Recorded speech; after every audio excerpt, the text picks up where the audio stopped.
ይሄ ቀጠና ለስንት አዛዥ መከራ የነበረ ቀጠና ነበር። እሱ በሰራው ጀብድ ፖሊስ አንገቱን ከፍ አድርጎ እንዲሄድ አደረገው።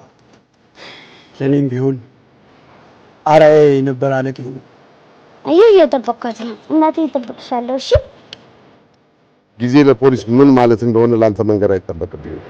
ያሻን ጊዜ ውሰድ። ይህ የመጨረሻ ተልእኮዬ ነው። ላንቺ የነበረው ፍቅር ያልቃል ብዬ እንዴት ብዬ ገምታለሁ? ትርሲት ምናልባት እኔ ስለሞትሽው ደብዳቤ ስትለት ሊሆን ይችላል። ቆይ ሲጀመር አንቺ ማን ነሽ? ናዝራ እባላለሁ። የጫካ ወንበዴዎች ንግስት።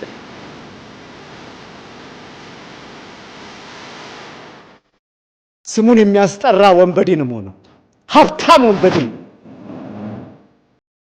ምንድን ነው ያልከው? የሆነ ጋኔል አብሮት ብቻውንማ አይደል? ከሱ ጋር ሰይጣን ሊቆም ይችላል፣ ከኛ ጋር ግን መላእክቶች ይሰልፋሉ። የወታደር ልማዱ ለአዛዡ መሞት። በጫካችን ህግ መሰረት የከዳ ምን ይደረጋል? ይገደላል።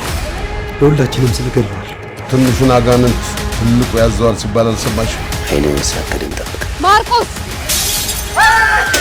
ምን ይሆንልሽ ነው? ቆይ ግን ማርቆስ ምንድን ነው የሆንከው? መንፈስን በጸበል ወይ በሃይማኖት አባቶች ነው ማናገር የምትችው።